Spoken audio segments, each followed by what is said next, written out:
Hello दोस्तों, स्वागत है आपका।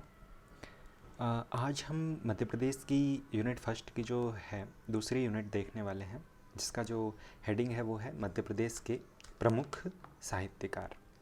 ये यहाँ से लगभग जो है पीएससी प्री की परीक्षा में और भी अन्य परीक्षाओं में हमेशा ही प्रश्न पूछे जाते हैं। तो मध्य प्रदेश के प्रमुख साहित्यकार इम्पॉर्टेंट टॉपिक है, एक एक करके हम सारे कवर करते हैं। और मेरी गारंटी है दोस्तों, यदि इस वीडियो को आप पूरा देखेंगे तो इससे बाहर आपका एक भी प्रश्न नहीं जाएगा, क्योंकि 2-3 किताबों के आधार पे संकलन करके ये मटेरियल जो है वो तैयार किया गया है। तो इसलिए लास्ट तक देखिएगा और प्रश्नों को सही करिएगा। चलिए आगे बढ़ते हैं, शुरुआत करते हैं। मध्य प्रदेश के साहित्यकार, आप लोग जानते हैं कि मध्य प्रदेश के साहित्यकार को हम 3 भागों में बांट दिया है हमने। कौन कौन से 3 भाग हैं? प्राचीन काल के साहित्यकार, मध्यकाल के और आधुनिक काल के। प्राचीन काल में 4 प्रमुख साहित्यकार को हम रखते हैं दोस्तों, जिसमें है कालिदास, भर्तृहरि, बाणभट्ट और भवभूति। ये 4 प्रमुख साहित्यकार प्राचीन काल के हैं। फिर मध्यकाल में हम 3 प्रमुख साहित्यकारों को रखते हैं, जिनमें जो प्रमुख है आपके वो है केशवदास, भूषण और पद्माकर। ठीक है। फिर आधुनिक काल में बाकी के अन्य साहित्यकार जैसे माखनलाल चतुर्वेदी, बालकृष्ण शर्मा नवीन, सुभद्रा कुमारी चौहान, भवानी प्रसाद, डॉक्टर शिवमंगल सिंह सुमन, गजानन माधव मुक्तिबोध, पंडित हरिशंकर परसाई, शरद जोशी, अटल बिहारी वाजपेयी। तो ये आपके आधुनिक काल के साहित्यकार हैं। और कुछ लोक साहित्यकार भी है दोस्तों, जैसे संत सिंगाजी है, घाघ है, जगणिक है और इसूरी है। तो इस प्रकार के कुछ लोक साहित्यकार भी हैं।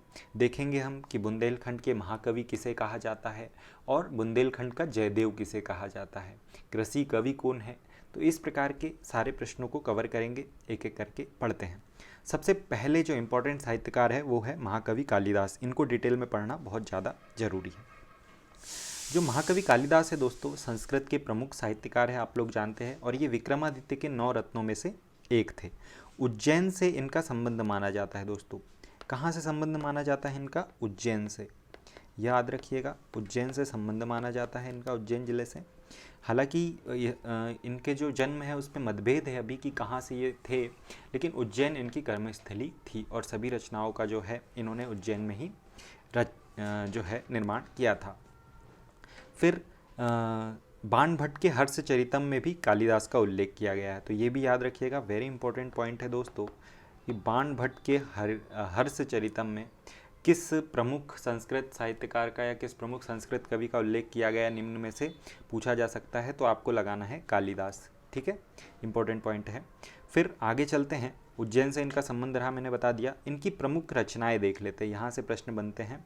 तो इनके 3 नाटक हैं, आप लोग जानते हैं। 3 नाटक में कौन कौन से हैं? तो सबसे पहला ये इम्पोर्टेंट नाटक है जिसका दुनिया के सबसे ज़्यादा भाषाओं में अनुवाद हुआ है, वो है अभिज्ञान शाकुंतलम, जिसमें जो है दुष्यंत और शकुंतला की कहानी है। फिर दूसरा जो नाटक है दोस्तों वो है मालविका अग्निमित्रम।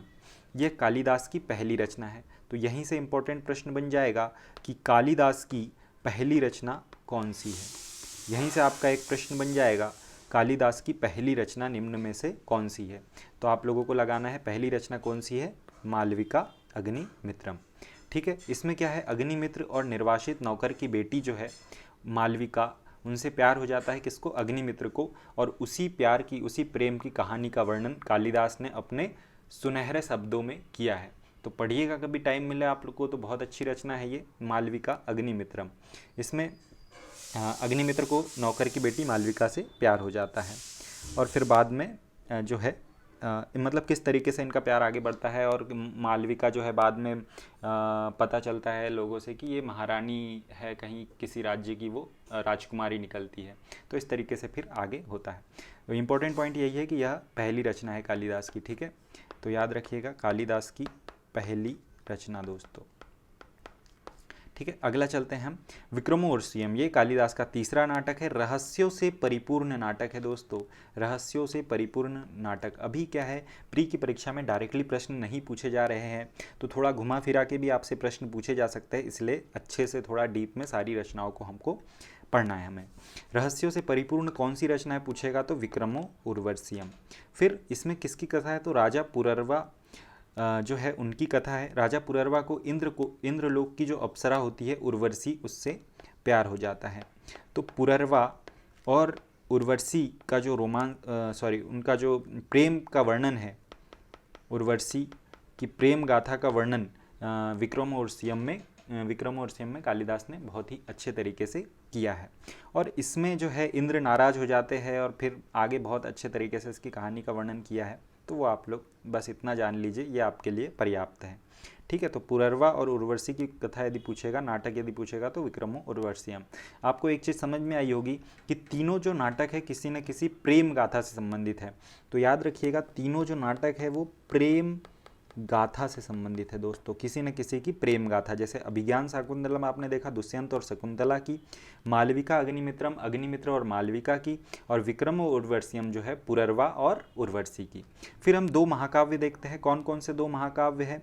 तो पहला महाकाव्य है दोस्तों रघुवंशम। इसमें रघुवंश के राजाओं की गाथा है। रघुवंश के राजाओं मतलब भगवान राम के जो उनके जो पूर्वज थे, उनके वंशज या उनके राजाओं की इसमें गाथाएं लिखी गई है। ठीक है, तो रघुवंशम। फिर कुमार संभवम। देखिए डायरेक्ट प्रश्न बनेगा कि शिव पार्वती की प्रेम गाथा और कार्तिकेय के जन्म की कहानी का वर्णन कालिदास की कौन सी रचना में मिलता है? या सीधा सीधा ऐसा भी प्रश्न बन सकता है कि कार्तिकेय के जन्म की कहानी का वर्णन कालिदास की कौन सी रचना में मिलता है? तो आप लोग लगाएंगे कुमार संभवम में। आगे चलते हैं दोस्तों, और खंड काव्य दो है इनके। कौन कौन से खंड काव्य है? तो पहला है मेघदूतम। यह एक गीति काव्य है और इसमें क्या किया गया है? तो इसमें इन्होंने यक्ष द्वारा मेघ से संदेश ले जाने की प्रार्थना की है। यक्ष से किसकी प्रार्थना की है?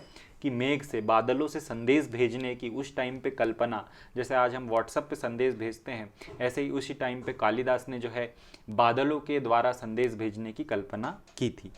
ठीक है, फिर ऋतु संहारम। इसमें सभी ऋतुओं के में प्रकृति के विभिन्न रूपों का विस्तार, इसका सभी ऋतुओं का वर्णन ऋतु संहारम में कालिदास जी ने किया है। चलिए, तो ये है कालिदास, इनकी रचनाएं आपने देखी। कौन कौन से? 3 नाटक देखे, 2 महाकाव्य देखे दोस्तों। कौन कौन से महाकाव्य है? तो रघुवंशम और दूसरा है आपका कुमार संभवम। कुमार संभवम में कार्तिकेय जन्म की और शिव पार्वती की कथा है, और रघुवंशम में राम के पूर्वजों की।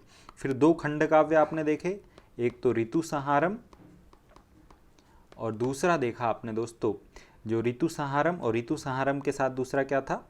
मेघदूतम। दूसरा आपका क्या है? मेघदूतम। तो ये रचनाएं तो लगभग याद होगी, लेकिन इनके थोड़े अंदर में आप लोग थोड़ा थोड़ा चीज़ें याद रखेंगे तो अंदर से यदि प्रश्न बनता है तो आप, वो है प्राचीन काल के भर्तृहरि। भर्तृहरि ने 3 शतक लगाए, ऐसे याद रखना है दोस्तों। इनकी रचनाएं पहले याद करवा देता हूँ। इन्होंने क्या 3 शतक लगाए थे, ऐसे याद रखिएगा।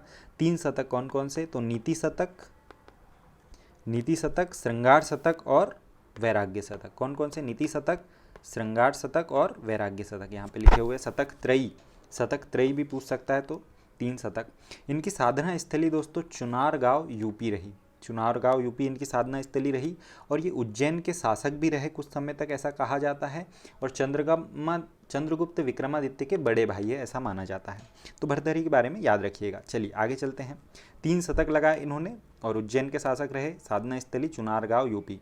ठीक है, डायरेक्ट प्रश्न बन सकता है कि निम्न में से किस मध्य प्रदेश के प्रसिद्ध कवि की साधना स्थली उत्तर प्रदेश में रही या चुनारगांव उत्तर प्रदेश में रही? तो आप लोगों को लगाना पड़ेगा भर्तृहरि की। ठीक है, ऐसे प्रश्न बन सकता है। अगले आते हैं दोस्तों बाण भट्ट। इंपॉर्टेंट है बाण भट्ट। इनकी रचनाएं आप लोगों को याद होगी, हर्षचरित और कादम्बरी। तो हर्षचरित और कादम्बरी बाण भट्ट की रचनाएं हैं। ये हर्षवर्धन के दरबारी कवि है, तो हर्षवर्धन की तारीफ करेंगे तो उसमें इन्होंने हर्षचरित लिखा, और दूसरी रचना इनकी कादम्बरी है। कादम्बरी को याद रखिएगा दोस्तों, विश्व का पहला उपन्यास भी कहा जाता है। इंपॉर्टेंट है, कादम्बरी को विश्व का पहला उपन्यास भी कहा जाता है। एक चीज़ और याद रखिएगा, यहाँ पे लिखा हुआ है चंडी शतक।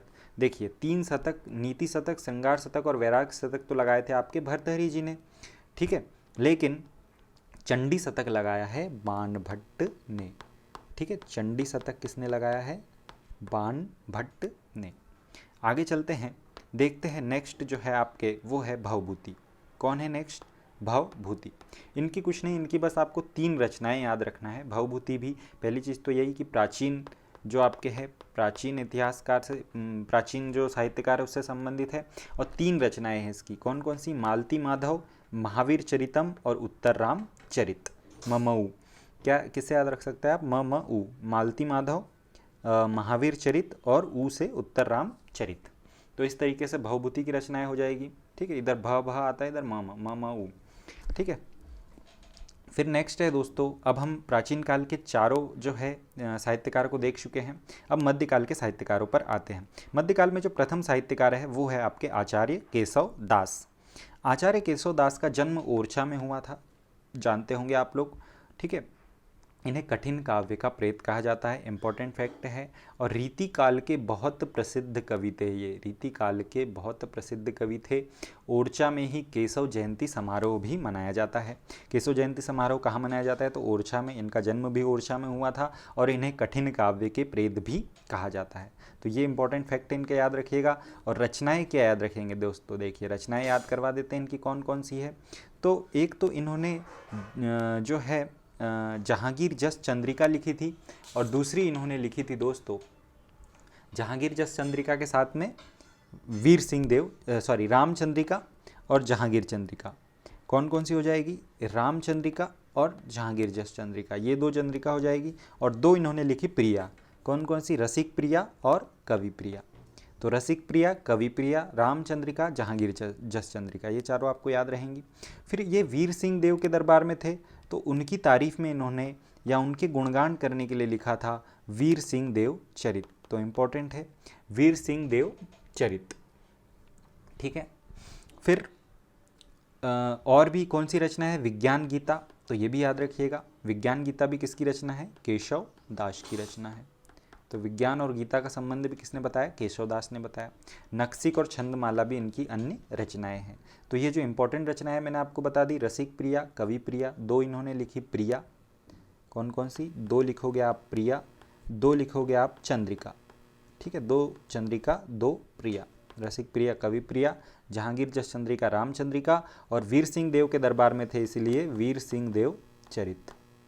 तो इस तरीके से आप लोग याद रखेंगे, कुछ ना कुछ रिलेट करके आप लोग अपनी भी ट्रिक बना सकते हैं, आसानी से बन जाएगी।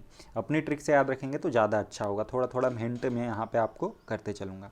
फिर ये राजा इंद्रजीत के दरबार की एक वेश्या थी राम प्रवीण, तो राम प्रवीण पर केशवदास आसक्त हो गए थे। तो ये भी मुझे इंपॉर्टेंट फैक्ट लग रहा था, कभी यदि प्री के एग्ज़ाम में पूछ ले तो याद रखिएगा। राम प्रवीण एक वेश्या थी राजा इंद्रजीत के दरबार में, तो उस पर कौन से कवि आसक्त हो गए थे? तो आचार्य केशव दास। ठीक है दोस्तों, आगे चलते हैं। अगले हमारे कवि है कवि भूषण। ठीक है, भूषण का उपनाम जटाशंकर है और इनका मूल नाम अभी तक अज्ञात है। ठीक है, तो ऐसे कौन से कवि हैं जिनका मूल नाम किसी को अभी तक नहीं पता? तो उनका नाम है दोस्तों भूषण। भूषण तो इनकी उपाधि मात्र थी, उपाधि भूषण थी, जो किसने दी थी इन्हें? तो चित्रकूट के नरेश जो थे रुद्र सोलंकी, उनके द्वारा भूषण उपाधि इन्हें दी गई थी। इनका उपनाम जटाशंकर भी है। तो डायरेक्ट प्रश्न पूछेगा कि जटाशंकर जो है कौन से कवि को जटाशंकर उपनाम से जाना जाता है? तो आप लोग लगाएंगे भूषण को। और किसका नाम अभी तक अज्ञात है? तो भूषण का अज्ञात है। ठीक है, ये भी वीर रस के प्रधान कवि है। ये दोस्तों एक प्रश्न ऐसा भी बन सकता है कि रीतिकाल के एकमात्र कवि का नाम बताइए जो वीर रस प्रधान कवि है। तो एकमात्र कवि जो वीर रस प्रधान कवि है रीतिकाल के, कौन से लगाएंगे आप लोग? भूषण। तो इंपॉर्टेंट है दोस्तों भूषण। आगे चलते हैं, इनकी रचनाएं देख लेते हैं। ये शिवाजी से बहुत प्रभावित थे दोस्तों, शिवाजी से बहुत अधिक प्रभावित थे। शिवाजी से प्रभावित थे इसीलिए इन्होंने शिवाजी पर शिवराज और शिव बावनी की रचना की। शिवराज और शिव बावनी की रचना की इन्होंने। और छत्रसाल के दरबारी कवि थे, तो छत्रसाल दशक भी इन्होंने लिखा। भूषण उल्लास लिखा और दूषण उल्लास लिखा। भूषण उल्लास, दूषण उल्लास। देखिए भूषण से इनका नाम भी भूषण है, तो भूषण उल्लास, दूषण उल्लास याद रहेगा आपको। छत्रसाल दशक की रचना की, छत्रसाल के दरबार में थे। और शिवाजी से बहुत प्रभावित थे, तो शिवराज और शिवा बावनी, इनकी दो रचनाएं हो जाएगी। ठीक है, और भूषण हजारा तो याद ही रहेगी क्योंकि नाम में ही इनके भूषण है। आगे चलते हैं, तो ये है आपके भूषण कवि। फिर आते हैं कवि पद्माकर भट्ट। कवि पद्माकर भट्ट, इनका जन्म याद रखिएगा सागर जिले में, और समारोह भी होता है इनका सागर जिले में। फिर ये जिस भी राजा के दरबार में रहे वहाँ पर इन्होंने अपनी एक रचना लिखी। तो जैसे ये जब दौलत राव सिंधिया के दरबार में थे तो इन्होंने अलीजहा प्रकाश की रचना की दोस्तों। दौलत राव सिंधिया के जब दरबार में थे तो इन्होंने अलीजहा प्रकाश की रचना की थी। और जब ये प्रताप सिंह के दरबार में थे तो प्रताप सिंह विरुदावली की रचना की। और जब जगत सिंह के दरबार में थे तो इन्होंने जगत विनोद की रचना की। तो क्या कौन कौन से 3 राजाओं के दरबार में रहे दोस्तों ये? तो ये आपके कौन कौन से 3 राजा हैं जिनके दरबार में रहे, ये देख लीजिए। तो पहले तो है दौलत राव सिंधिया, जिनके दरबार में इन्होंने अलीजहा प्रकाश की रचना की। दूसरे है प्रताप सिंह विरुदावली, प्रताप सिंह, वहाँ पे इन्होंने प्रताप सिंह विरुदावली की रचना की। और तीसरे है जगत सिंह, वहाँ पे इन्होंने जगत विनोद की रचना की। तो 3 आपके राजा हो गए और 3 इनकी रचनाएं हो गई। तो ऐसे आप इनको याद रख सकते हैं कि अलीजहा प्रकाश दौलत राव सिंधिया के दरबार में, प्रताप सिंह विरुदावली और जगत सिंह के दरबार में जगत विनोद की इन्होंने रचना की। इंपॉर्टेंट फैक्ट, ठीक है दोस्तों। और जब दौलत राव सिंधिया वाला भी इंपॉर्टेंट फैक्ट है, डायरेक्ट प्रश्न करेगा कि दौलत राव सिंधिया के दरबार में किस कवि ने अलीजहा प्रकाश की रचना की थी? तो कवि पद्माकर ने, ठीक है। फिर देखिए इनके जो नाम है वो भी आ रहा है एक रचना में, पद्माभरण। फिर राम रसायन के नाम से इन्होंने वाल्मीकि रामायण का भाषानुवाद किया था। राम रसायन के नाम से इन्होंने क्या किया था? तो वाल्मीकि रामायण का भाषानुवाद किया था। प्रबोध प्रचासा भी इनकी रचना है और गंगा लहरी भी, ठीक है। तो राम रसायन के नाम से वाल्मीकि रामायण का भाषानुवाद किया, प्रबोध प्रचासा इनकी रचना है और गंगा लहरी। ऐसा थोड़ा सा रिलेट करके आप इसको याद रख लीजिएगा। पद्माभरण तो आपको याद हो ही जाएगा, ठीक है। आगे चलते हैं। अब देखिए ये आपके मध्यकाल के साहित्यकार हो गए। मध्यकाल के एक बार रिवाइज कर लीजिए कौन कौन से साहित्यकार हैं मध्यकाल के।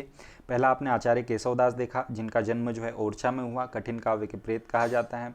ओरछा में ही केशव जयंती समारोह मनाया जाता है। इनके 2 प्रिया है और 2 चंद्रिका है। 2 प्रिया रसिक प्रिया, कवि प्रिया, और 2 चंद्रिका रामचंद्रिका और जहांगीर जस चंद्रिका।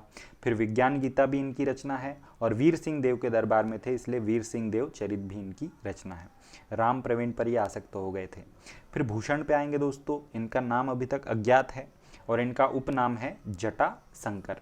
तो उपनाम जटा शंकर याद रखिएगा, ठीक है। फिर उपाधि किसने दी इनको भूषण की? तो चित्रकूट के नरेश थे रुद्र सोलंकी, उन्होंने जो भूषण कवि है उन्हें जटा शंकर की उपाधि थी। रीतिकाल के एकमात्र कवि जो वीर रस प्रधान थे तो भूषण थे। फिर शिवाजी से बहुत अधिक प्रभावित थे तो शिवराज, शिवा बावनी 2 रचनाएं इनकी। फिर छत्रसाल के दरबार में छत्रसाल दशक की रचना और भूषण उल्लास और दूषण उल्लास, ये इनकी रचनाएं हो जाएगी। फिर आएंगे कवि पद्माकर भट्ट जो मध्यकाल के अंतिम कवि है। इन्होंने दौलत राव सिंधिया के दरबार में जो है अलीजहा प्रकाश की रचना की थी दोस्तों। दौलत राव सिंधिया के दरबार में किसकी रचना की थी? अलीजहा प्रकाश की रचना की थी। फिर जो है आपके नेक्स्ट कौन से आ जाएंगे? फिर इनकी रचनाएं देख लेते हैं कवि पद्माकर की कौन कौन सी रचनाएं हैं। तो पद्माभरण है और राम रसायन के नाम से इन्होंने वाल्मीकि रामायण का भाषानुवाद किया, प्रबोध प्रचासा और गंगा लहरी।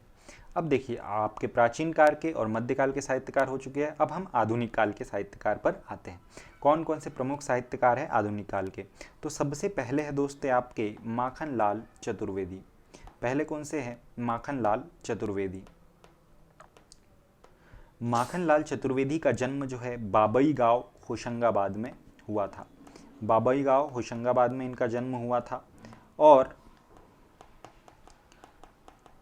16 वर्ष की आयु में ही दोस्तों ये शिक्षक बन गए थे, ठीक है। 16 वर्ष की आयु में ही शिक्षक। कई बार इनसे प्रश्न पूछा जा चुका है, लगभग हर जो मध्य प्रदेश के हर एग्जाम में इनसे एक न एक प्रश्न बनता ही है, इसलिए बहुत इंपॉर्टेंट है। आराम से अच्छे से पढ़िएगा, सुनिएगा। फिर 1912 में इन्होंने दोस्तों प्रभा पत्रिका का संपादन किया। 1912 में इन्होंने प्रभा पत्रिका का संपादन किया, इंपॉर्टेंट फैक्ट है। उसके बाद जो है कर्मवीर के भी संपादक रहे, ये कर्मवीर के संपादक रहे। एक भारतीय आत्मा के नाम से इन्हें जाना जाता है और इन्हें तरंगिनी के लिए 1955 में साहित्य अकादमी पुरस्कार जो है दिया गया था। तरंगिनी इनकी रचना थी, हिम तरंगिनी, हिम किरीटिनी 2 रचनाएं थी इनकी। तो तरंगिनी के लिए 1955 में इन्हें साहित्य अकादमी पुरस्कार दिया गया और 1963 में इन्हें पद्म भूषण पुरस्कार दिया गया। देखिए यहाँ से वो 4 कथन दे देगा आपको और आपको बताना रहेगा कि इसमें से कौन सा गलत है, कौन से 3 सही हैं। या कौन से चारों सही हैं, कौन से सही हैं, इस तरीके के प्रश्न यहाँ से पूछ सकते हैं, इसलिए सारे फैक्ट को याद रखिएगा।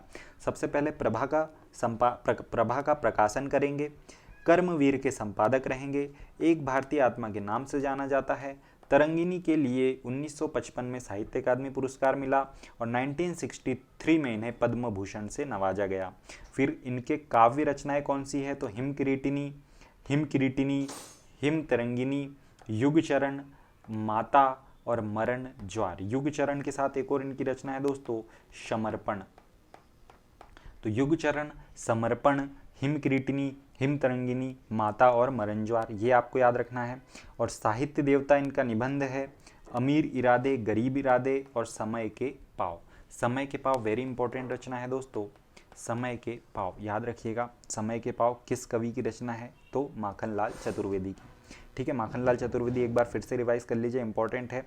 प्रभा पत्रिका का प्रकाशन, कर्मवीर के संपादक, एक भारतीय आत्मा, तरंगिनी के लिए 1955 में साहित्य अकादमी पुरस्कार, 1963 में पद्म भूषण पुरस्कार, हिम किरीटिनी, हिम तिरंगिनी रचनाएं हैं, युगचरण, समर्पण, माता और मरण ज्वार। तो यह युग जो हमें माता ने दिया है, माता के प्रति हमें समर्पण भी रहना है, और नहीं रहेंगे तो हम मरण ज्वार हो जाएंगे। इस तरीके से कुछ रिलेट करके आप अपने ट्रिक बना सकते हैं। फिर निबंध इनके अमीर इरादे, गरीब इरादे, समय के पाव। इसको ऐसा रिलेट कर सकते, समय कब किसी को अमीर बना दे, कब किसी को गरीब बना दे, क्या है समय के इरादे, ये कोई नहीं जानता। तो इस तरीके से आप दोनों को इंटरलिंक करके याद रख सकते हैं। अगले जो कवि है दोस्तों मुल्ला रमूजी। मुल्ला रमूजी के बारे में ज़्यादा कुछ नहीं, भोपाल से संबंधित है, गुलाबी उर्दू के जनक इन्हें कहा जाता है, और इनकी रचनाएं हैं औरत, जात, लाठी और भैंस। तो कौन कौन सी रचनाएं हैं मुल्ला रमूजी की, औरत, जात और लाठी और भैंस, तो ये भी याद रखिएगा। फिर जो दोस्तों नेक्स्ट है सिफा खाना भी इनकी रचना है, जिंदगी भी रचना है। जिंदगी होगी तो शादी करोगे तो जंग होगी, ठीक है, और अंगूर खाने को भी मिलेगा। तो इस तरीके से इनकी रचनाएं भी याद रख सकते हैं कि जिंदगी रचना है, शादी रचना है, जंग और अंगूरा, ये तो ज़्यादा इंपॉर्टेंट नहीं है। लेकिन गुलाबी उर्दू के नाम से जितनी भी रचनाएं आएगी तो उसमें आपको मुल्ला रमूजी टिक करना है। दूसरा औरत, जात और लाठी और भैंस को याद रखना है, ठीक है। फिर आते हैं नेक्स्ट हम बालकृष्ण शर्मा नवीन पर। बालकृष्ण शर्मा नवीन का जो जन्म है भयाना गांव शाजापुर जिले में हुआ था, याद रखिएगा। द्विवेदी युग के कवि है ये। 1960 में इन्हें पद्म भूषण पुरस्कार से नवाजा गया दोस्तों, इंपॉर्टेंट फैक्ट है। अभी तक दो ही ऐसे कवि हमें मिले, माखनलाल चतुर्वेदी जिन्हें पद्म भूषण में दिया, दूसरे आ गए बालकृष्ण शर्मा नवीन जिन्हें 1960 में पद्म भूषण से नवाजा गया। फिर प्रभा और प्रताप के संपादन इन्होंने, प्रभा और प्रताप के संपादन का काम भी इन्होंने किया दोस्तों। तो प्रभा और प्रताप का संपादन काम भी इन्होंने किया। इनकी रचनाएं कौन सी है, तो इनकी रचनाएं जो है स्त्रीलिंग में ज़्यादातर है। जैसे सबसे पहले तो इनका जो उर्मिला महाकाव्य है इनका। फिर जो रचना है जैसे कुमकुम है, रश्मि रेखा है, अपलक है, विनोबा स्तवन है। अब इतनी सारी इन्होंने जो है स्त्रीलिंग रचनाएं की। बाद में फिर हम विस्पाई जन्म के, कुछ रह नहीं गया जीवन में, और फिर लास्ट में है इनकी दोस्तों क्वासी। एक और इनकी रचना है सभी पे इन्होंने प्राण अर्पण कर दिए थे। ऐसा थोड़ा सा ट्रिक से आप याद कर सकते हैं कि महिला सशक्तिकरण के लिए इन्होंने उर्मिला, कुमकुम, रश्मि रेखा, अपलक जैसी रचनाएं की और प्राण अर्पण कर दिए। तो इस तरीके से आप लोग याद रख सकते हैं। तो कौन है ये, बालकृष्ण शर्मा नवीन। कौन कौन सी रचनाएं, सबसे पहले तो इनका उर्मिला महाकाव्य जरूर याद रखिएगा दोस्तों। उर्मिला इनका महाकाव्य है। सीधा सा प्रश्न बन सकता है कि उर्मिला महाकाव्य के रचयिता कौन है, जिन्हें 1960 में पद्म भूषण से नवाजा गया है, और जो द्विवेदी युग के कवि है, और जिनका जन्म जो है भयाना शाजापुर में हुआ है। तो इस तरीके से कुछ भी आपसे पूछा जा सकता है। प्रभा और प्रताप के संपादन भी ये रहे हैं, ठीक है। एक दो बार इस वीडियो को रिवाइज कर लीजिएगा तो आपको ये सारे फैक्ट अच्छे से याद हो जाएंगे, और कुछ अपनी ट्रिक रिलेट करके ज़रूर बना लीजिएगा जिससे कन्फ्यूज़न आपको नहीं होगा, ठीक है। अगले हैं दोस्तों सुभद्रा कुमारी चौहान। सुभद्रा कुमारी चौहान का जन्म प्रयागराज इलाहाबाद में हुआ था, और खंडवा के ठाकुर लक्ष्मण सिंह से इनका विवाह हुआ। फिर इनका एक और इम्पॉर्टेंट फैक्ट है कि मुकुल काव्य संग्रह के लिए इन्हें सेक्सरिया पुरस्कार से नवाजा गया। तो मुकुल काव्य संग्रह के लिए इन्हें कौन से पुरस्कार से नवाजा गया दोस्तों? तो सेक्सरिया पुरस्कार से नवाजा गया। फिर इनकी रचनाएं, इनकी कहानियाँ, 3 कहानी प्रसिद्ध है, बिखरे मोती, उन्मादिनी और सीधे साधे चित्र। एक तो पहले बिखरे, फिर सीधे साधे हो गए उन्माद के कारण, तो बिखरे मोती, उन्मादिनी और सीधे साधे चित्र। 3 कविताएं हैं, मुकुल, त्रिधारा और झांसी की रानी। झांसी की रानी से आप लोग परिचित होंगे, खूब लड़ी मर्दानी वह तो झांसी वाली रानी थी। जो कविता है इसकी जो लेखिका है सुभद्रा कुमारी चौहान जी है। और इनकी जो अगली रचना है मुकुल, इसके लिए इन्हें सेक्सरिया पुरस्कार से नवाजा गया है। एक और जो रचना है इनकी वो है त्रिधारा, तो याद रखिएगा दोस्तों। फिर कुछ बाल संग्रह भी है इनके, जैसे सभा के खेल, तो यह भी इम्पोर्टेंट है। तो ये है सुभद्रा कुमारी चौहान, देखा आपने, जन्म इनका प्रयागराज में हुआ, खंडवा के ठाकुर लक्ष्मण सिंह से विवाह हुआ। मुकुल काव्य संग्रह के लिए इन्हें सेक्सरिया पुरस्कार से नवाजा गया। कहानी है इनके 3, बिखरे मोती, उन्मादिनी, सीधे साधे चित्र, और कविता है मुकुल, त्रिधारा और झांसी की रानी। ठीक है, अगले आते हैं दोस्तों भवानी प्रसाद मिश्र। भवानी प्रसाद मिश्र का जन्म टिगरिया गांव में हुआ था और ये गांधीवादी विचारक थे जो गांधी जी से बहुत अधिक प्रभावित थे। आज़ादी के समय स्वतंत्रता के लिए उन्होंने बहुत सारी रचनाएं लिखी और गांधी जी पर भी एक रचना लिखी। देखते हैं इनकी कौन कौन सी प्रसिद्ध जो रचनाएं हैं। सबसे जो इनकी प्रसिद्ध रचना है दोस्तों वो है गीत फरोश। गीत फरोश की रचना इन्होंने की थी और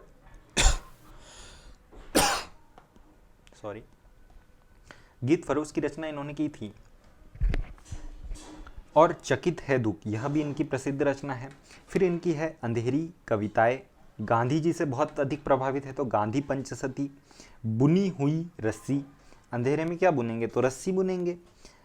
फिर दूसरा सप्तक, कमल के फूल, अंधेरे में क्या खिलेंगे कमल के फूल, अंधेरे में क्या दिखाई देगा क्या आएगा खुशबू के शिलालेख, पाव और पंख, तूस की आग। तो इस तरीके से आप याद रख सकते हैं अंधेरी कविताएं, अंधेरे से सारी चीज़ों को रिलेट करके याद रख सकते हैं।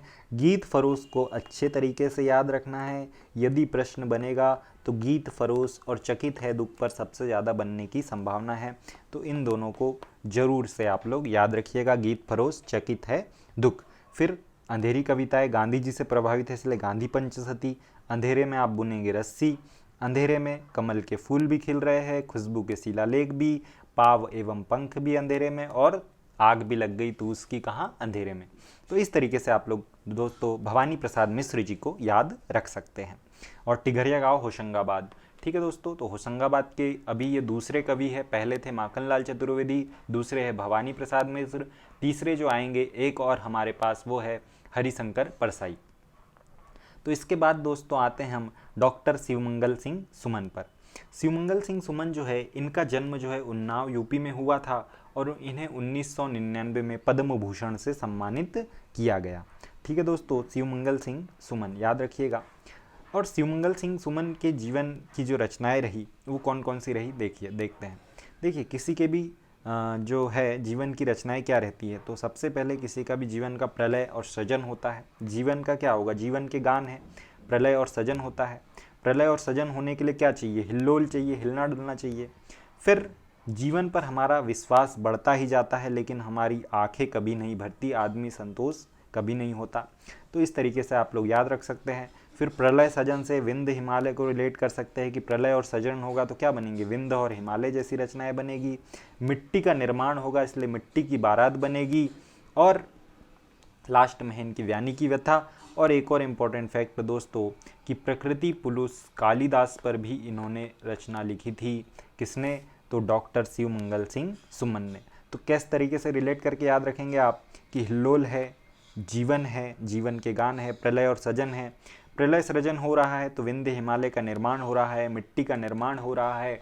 और विश्वास जब बढ़ता है जीवन पर तो विश्वास बढ़ता ही जाता है पर आंखें कभी नहीं भरती है।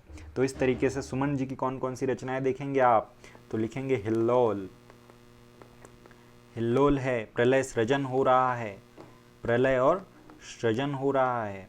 फिर क्या, जीवन का, किसका, जीवन का, और निर्माण किस चीज का हो रहा है, विंध्य हिमालय और मिट्टी का दोस्तों। तो मिट्टी की क्या निकालेंगे आप, मिट्टी का निर्माण है इसलिए मिट्टी की बारात। और जब इतना सारा कुछ हो गया तो विश्वास बढ़ता ही जाएगा पर आंखें कभी भरेगी नहीं। तो इस तरीके से याद रख सकते हैं। और एक और जो रचना है प्रकृति पुरुष कालिदास, वह भी शिवमंगल सिंह सुमन की है, इसको भी आप लोग याद रख सकते हैं। नेक्स्ट जो कवि है दोस्तों वो है गजानन माधव मुक्ति बोध। श्योपुर जिले में इनका जन्म हुआ था और तार सप्तक के पहले कवि ये कहे जाते हैं। इनके बारे में कहा जाता है कि इनकी मृत्यु तक इनका कोई भी एक भी इनका जो है वह जीवन काल में प्रकाशित नहीं हो सका। एक भी काव्य संग्रह इनका जो स्वतंत्र काव्य संग्रह कहना चाहिए इनके जीवन काल में प्रकाशित नहीं हो सका था। तो एक तो तार सप्तक इनकी इंपॉर्टेंट रचना है, वो याद रखिएगा। फिर इसको भी थोड़ा ट्रिक से आप लोग याद रख लिए, गजानन माधव मुक्ति बोध का याद रख लीजिएगा कि मुक्ति आदमी को कब मिलती है, तो जब आदमी सतह से उठ जाता है तब उसे मुक्ति मिल जाती है। कि अब जब सतह से उठेगा तो धूल उड़ेगी, इसलिए भूरी भूरी खाक धूल, ठीक है। और सतह से जब उठेगा चंबल की छाती चीर कर उठेगा, तो इस तरीके से याद रख सकते हैं। और सतह से उठेगा तो चांद के पास पहुंच जाएगा और उसे एहसास होगा कि चांद का मुंह तो टेढ़ा है और ये सब सपने में हो रहा है। तो इस तरीके से आप लोग अपनी जो है एक कहानी बना करके याद रख सकते हैं। मैंने जो इस तरीके से याद किया है कि सतह से आदमी उठता है और उठता है जब धूल उड़ती है इसलिए भूरी भूरी खाक धूल, और जब सतह से उठ जाएगा तो चांद के पास में होगा इसलिए चांद का मुंह उसे दिख जाएगा कि टेढ़ा है, और जब उठेगा तो चंबल की छाती चीर कर उठेगा। और ये सब किस में हो रहा है, तो सपने में हो रहा है। तो इस तरीके से थोड़ा सा कहानी से रिलेट करके आप लोग याद रख लीजिएगा गजानन माधव मुक्ति बोध। तो मुक्ति कब मिलेगी, सतह से उठता आदमी है, भूरी भूरी खाक धूल है, चांद का मुंह टेढ़ा है, चंबल की छाती काट का सपना। कामयनी एक पुनर्विचार भी गजानन माधव मुक्ति बोध की ही रचना है। तो ये इंपॉर्टेंट है। नेक्स्ट आते हैं दोस्तों पंडित हरिशंकर परसाई। इन्हें आप थोड़ा अच्छे से पढ़ लीजिए। ये भी जमानी ग्राम जो है होशंगाबाद में इनका जन्म हुआ था। तो होशंगाबाद के हमने 3 कवि देख लिए। कौन कौन से देख लिए, पहले जो है आपके वो है माखनलाल चतुर्वेदी जी, पहले है माखनलाल चतुर्वेदी जी। दूसरे आपने देखे भवानी प्रसाद मिश्र जी, ये भी होशंगाबाद के थे। और तीसरे आप अभी देखने जा रहे हैं हरिशंकर परसाई जी। तो ये भी किस जिले से बिलोंग करते हैं, तो होशंगाबाद से बिलोंग करते हैं। फिर व्यंग को विधा का दर्जा दिलाने में महत्वपूर्ण भूमिका रही पंडित हरिशंकर परसाई की। वसुधा पत्रिका इन्होंने निकाली और प्रहरी नामक जो पत्र था दोस्तों, इसके संपादक भी यह रहे। तो हरिशंकर परसाई जी के बारे में क्या क्या, जमानी ग्राम होशंगाबाद से बिलोंग करते हैं, व्यंग को विधा का दर्जा दिया, वसुधा पत्रिका निकाली और प्रहरी के संपादक भी रहे। इनकी बहुत सारी रचनाएं हैं दोस्तों। तो ये बहुत सारी रचनाएं हैं, ये देखिए लगभग 12-15 रचनाएं हैं। लेकिन इन्हें आप जब एक कहानी के माध्यम से करेंगे तो आपको बहुत इजी तरीके से ये याद हो जाएंगे। क्या कैसे कहानी बना सकते हैं कि रानी नागफनी की कहानी सुनाते हैं, कहाँ सुनाते हैं, तो तट पर। तट पर जब कहानी सुनाएंगे तो पहले हंसेंगे और रोएंगे, ठीक है। जैसे उनके दिन फिरेंगे तो कभी हंसेंगे कभी रोएंगे, ठीक है। फिर इतना हो गया। और फिर आपका भोलाराम का जीव भी इनकी एक कहानी है जो आपको याद ही होगा। और विकलांग श्रद्धा का दौर, यह भी किसकी कहानी है, हरिशंकर परसाई की। फिर भूत के पाँव पीछे, तब की बात और थी, बेईमानी की परत, शिकायत मुझे भी है, ठीक है। सदाचार का ताबीज, प्रेमचंद के फटे जूते, माटी कहे कुमार से, और लास्ट में आ जाएगा अंत में पगडंडियों का जमाना, ठीक है दोस्तों। तो इस देखते हैं थोड़ा थोड़ा हम याद करने की कोशिश करते हैं, रिलेट करके कौन कौन सी रचनाएं हम आसानी से याद कर सकते हैं। तो रानी नागफनी की कहानी है दोस्तों, तट पर सुनाई जा रही, इसलिए तट की खोज। जब कहानी सुनाते हैं कभी हंसते हैं कभी रोते हैं, क्यों, क्योंकि उनके दिन फिरते हैं, जैसे उनके दिन फिरे, ठीक है। भोलाराम का जीव आप लोगों को याद ही होगा, ये कहानी पढ़ी होगी लगभग सभी ने हिंदी में, भोलाराम का जीव कहानी। फिर दोस्तों जब तट से इसको रिलेट कर लीजिए कि तट पर फिसलन होती है, इसलिए वैष्णव की फिसलन जो है, तट पर ही ठंड लगती है इसलिए ठिठुरता हुआ गणतंत्र है, तट पर ही चोट लग जाती है आदमी विकलांग हो जाता है क्योंकि समुद्र की लहरें जो है वो तेज होती है, तो विकलांग श्रद्धा का दौर है। तो तट से आपको 3 रचनाएं याद रखनी है कि फिसलन होती है इसलिए वैष्णव की फिसलन, ठंड लगती है तो ठिठुरता हुआ गणतंत्र, और चोट भी लग जाती है इसलिए विकलांग श्रद्धा का दौर, ठीक है दोस्तों। तो ये आप तट से 3 रचनाएं याद रख लेंगे।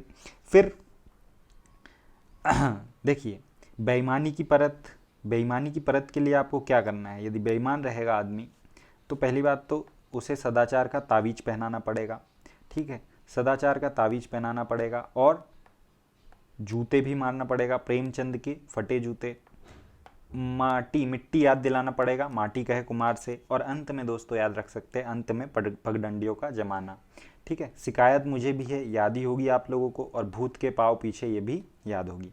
भोलाराम का जीव क्या था? भूत था, तो इससे इसे रिलेट कर दीजिए कि भोलाराम का जीव जिसके जो है पाँव पीछे थे, ठीक है। तो इस तरीके से रिलेट करके आपने देखा कि काफ़ी सारा, यदि ऐसा रिलेट करके आप पढ़ेंगे तो रचनाएं आपको जो है याद हो जाएगी। आगे चलते हैं, एक बार रिवाइज कर लीजिए। पंडित हरिशंकर परसाई, जमानी ग्राम होशंगाबाद में इनका जन्म हुआ। व्यंग को विधा का दर्जा दिया, वसुधा पत्रिका निकाली, प्रहरी के संपादक रहे, रानी नागपनी की कहानी लिखी, तट की खोज करी, और तट की खोज से ही इन्होंने फिसलन, ठिठुरता हुआ गणतंत्र और विकलांग श्रद्धा का दौर यहाँ से रिलेट कर दिए। बेईमानी की परत से आपका सदाचार का तावीज, प्रेमचंद के फटे जूते, माटी कहे कुमार से, इसको रिलेट करके याद कर लीजिए, ठीक है। अगले जो आते हैं दोस्तों वो है शरत जोशी। शरत जोशी जी भी व्यंगकार थे जिनका जन्म उज्जैन में हुआ था। इन्हें जो है जानवरों से बहुत लगाव था, इसलिए इन्होंने जानवरों पर रचना लिखी। ये एक ट्रिक है बस, जैसे जीप पर सवार इल्लिया, अंधों का हाथी, एक था गधा, और लास्ट में इन्होंने कहा मैं और केवल मैं। तो ये इनकी सारी रचनाएं हैं। जीप पर सवार इल्लिया, अंधों का हाथी, एक था गधा, मैं और केवल मैं। फिर एक बार किसी बहाने प्रतिदिन परिक्रमा लगाने जाते थे, कहाँ पर? दूसरी सतह पर। तो ये भी इनकी 4 रचनाएं हैं, याद रख लीजिए, बहुत सरल है इनकी रचनाएं। किसी बहाने प्रतिदिन परिक्रमा लगाने जाते थे, कहाँ जाते थे? तो दूसरी सतह पर, वहीं पे इनको तिलिस्म होता था। तो ये भी इनकी रचनाएं हैं, याद रखिएगा। फिर कहाँ? एनिमल्स मतलब जानवर से, तो जीप पर सवार इल्लिया, अंधों का हाथी, एक था गधा, मैं और केवल मैं। तो ये शरत जोशी की रचना है दोस्तों, सरल है, ये तो आपको याद हो जाएगी।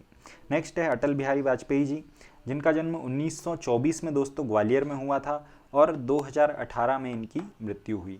3 बार जो है भारत के पीएम रहे, और इनकी एक प्रसिद्ध रचना है मेरी 51 कविताएं, तो ये भी आपको याद रखना है। हाँ, संसद में 3 दशक भी इनकी एक रचना है, वो भी आपको याद रखना है। क्या है? संसद में 3 दशक, संसद में 3 दशक भी अटल बिहारी वाजपेयी जी की रचना है, वो भी आपको याद रखना है। फिर लास्ट में हम लोग आते हैं लोक साहित्यकार पर। कौन कौन से लोक साहित्यकार हैं? तो 4 हमारे पास लोक साहित्यकार है, कुछ भी नहीं याद रखना है इनके बारे में, थोड़ा थोड़ा एक एक फैक्ट बस है। जैसे संत सिंगा जी बड़वानी से, निमाड़ के संत थे, ये आप लोग जानते ही है ना, निमाड़ के प्रसिद्ध संत थे, इसलिए निमाड़ में इनके भजन भी गाए जाते हैं। और इनका ग्रंथ है दोस्तों परचरी, और इनके शिष्य का नाम था खेमदास। तो परचरी ग्रंथ किसका है? तो याद रखेंगे आपको, परचरी ग्रंथ किसका है? संत सिंगा जी का है। दूसरे है घाघ। घाघ का जन्म दोस्तों कन्नौज में हुआ था, अकबर के समकालीन थे ये, और इन्हें अकबर ने चौधरी की उपाधि भी दी थी, और इन्हें कृषि पंडित भी कहा जाता है। तो ये लगभग सभी को याद होगा कि कृषि पंडित के नाम से कौन प्रसिद्ध है? तो कृषि पंडित के नाम से जो है आपके घाघ प्रसिद्ध है। बहुत सारे इन्होंने कृषि के लिए दोहे लिखे थे। अगले है दोस्तों जगड़िक। जगनिक को बुंदेलखंड का महाकवि कहा जाता है, और इसूरी को बुंदेलखंड का जयदेव कहा जाता है। तो दोनों का फैक्ट याद रखिएगा। बुंदेली के महाकवि यदि पूछेगा तो जगनिक लगाएंगे, और बुंदेलखंड में जयदेव के नाम से किसे जाना जाता है? तो इसूरी, ठीक है। जगनिक ने जो है आलाखंड और परमाल रासों की रचना की थी। तो आलाखंड और परमाल रासों की रचना किसने की? जगनिक ने। तो यह भी याद रखिएगा, वेरी इंपॉर्टेंट है, बहुत इंपॉर्टेंट है। और इसूरी की फागे, इसूरी प्रकाश और प्रेमिका रजऊ, ये किसकी रचनाएं थी? तो इसूरी की रचनाएं थी, ठीक है दोस्तों। ये थे आपके सारे लोक साहित्यकार और जो है मध्य प्रदेश के सभी प्रसिद्ध साहित्यकार। एक बार पीछे से हम लोग देखते हुए चलते हैं। लोक साहित्यकार में तो बता ही दिया मैंने क्या क्या इंपॉर्टेंट याद रखना है। फिर अटल बिहारी वाजपेयी की मेरी 51 कविताएं, संसद में 3 दशक, 2 रचनाएं प्रमुख याद रखना है। शरद जोशी की हमने देखे कि इल्लिया, हाथी, गधा, ठीक है। तो इस तरीके की रचनाएं जो है वह शरद जोशी की है, जो किसी बहाने प्रतिदिन परिक्रमा करने जाते हैं, कहाँ पर? दूसरी सतह पर, ये उज्जैन के हैं। फिर हरिशंकर परसाई की रचना है। तो हरिशंकर परसाई की तो आप अपनी ट्रिक बनाकर भी याद कर लीजिएगा, मैंने जो बताया उससे यदि याद होता है तो उससे भी याद कर लीजिएगा, ठीक है। फिर हरिशंकर परसाई के बाद आते हैं हमारे गजानन माधव मुक्तिबोध, तो इसको भी अपन ने देखा। ठीक है, तार सप्तक ये इनकी प्रमुख रचना है, इसे जरूर याद रखिएगा। फिर अगले आते हैं हमारे शिवमंगल सिंह सुमन, तो इनकी रचनाएं भी हमने देखी किस तरीके से हमें याद करना है। ठीक है, उसके बाद आते हैं हमारे भवानी प्रसाद मिश्र। भवानी प्रसाद मिश्र की गीत फरोश बहुत इंपॉर्टेंट है, पूछा जा सकता है। गांधी जी से बहुत प्रभावित थे, गांधीवादी विचारक थे। चकित है दुख इनकी रचनाएं हैं। अंधेरी कविताएं इन्होंने लिखी, जहाँ अंधेरे में क्या बुनी हुई रस्सी, कमल के फूल, खुशबू के शिलालेख, ठीक है, इस तरीके की रचनाएं इनकी थी। और लास्ट में आग लग जाती इसलिए तू उसकी आग। फिर सुभद्रा कुमारी चौहान को हमने देखा, इनकी रचनाएं मुकुल याद रखिएगा। ठीक है, उन्मादिनी याद रखिएगा, बिखरे मोती, सभा के खेल, ये सब किसकी रचनाएं हैं? तो सुभद्रा कुमारी चौहान की। फिर है आपके बालकृष्ण शर्मा नवीन, उर्मिला महाकाव्य, वेरी इंपॉर्टेंट, उर्मिला महाकाव्य याद रखिएगा, बालकृष्ण शर्मा नवीन का है। प्रभा और प्रताप के संपादक भी रहे थे। मुल्ला रमूजी, गुलाबी उर्दू के जनक, औरत जात इनकी रचना है। फिर माखनलाल चतुर्वेदी, इनके बारे में हमने अच्छे से देख लिया है। ठीक है दोस्तों, तो ये थे आधुनिक कालीन साहित्यकार। मध्यकाल और जो है प्राचीन काल के रिवीजन जो है हम पहले कर चुके हैं। तो इस वीडियो को हम यहीं पर समाप्त करते हैं। आप लोग इस वीडियो को यदि एक दो बार देख लेंगे, सारे साहित्यकारों को लिख कर यदि पढ़ लेंगे, तो कोई भी कन्फ्यूज़न नहीं होगा, याद रख पाएंगे और एग्ज़ाम में 100% है कि इसमें से प्रश्न आ जाएगा। तो इसलिए विश्वास रखिएगा और लिख करके याद करिएगा और एग्ज़ाम में नंबर लाइएगा। ठीक है, धन्यवाद।